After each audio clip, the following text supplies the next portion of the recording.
Despite the political environment and relative lack of state level decarbonization policy, the Southwest Power Pool is a market that is largely defined by wind generation.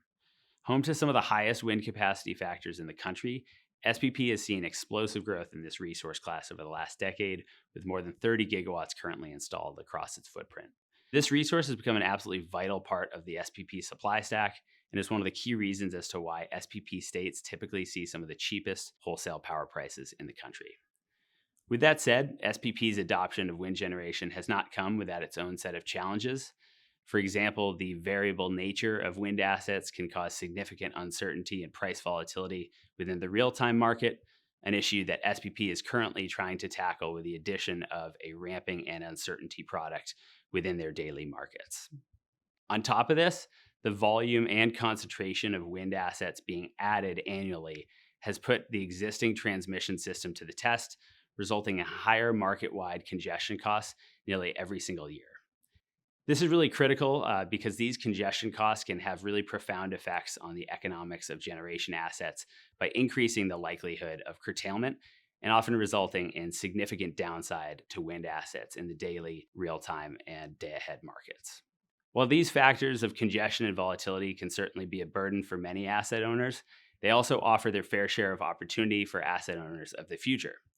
In light of the recent Inflation Reduction Act and the subsequent extension of the investment tax credit to energy storage assets, Baringa expects to see ample battery storage investment across the SPP footprint, with levels expected to reach nearly 5.5 gigawatts by 2030.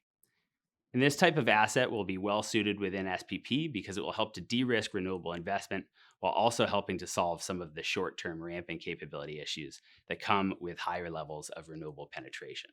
Overall, this build-out of battery capacity is expected to occur alongside a significant expansion of solar generation capabilities as well.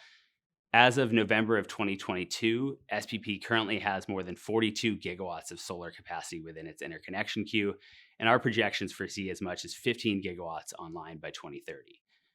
The growth of solar capacity is a really promising development for SPP as it will offer some cheap, carbon-free electricity during the midday hours when wind generation in SPP so often hits those daily lows. And on top of that, solar generation may also provide some much-needed generation on the eastern half of the footprint, which could serve to alleviate some of the systemic wind-driven west-to-east flows across states like Kansas and Oklahoma. Overall, with the vast potential and plenty of solar capacity in queue, there's no doubt that the SPP market is ripe for decarbonization. The key thing to watch is really going to be how the market and the transmission grid adapt to face those challenges of higher renewable penetration.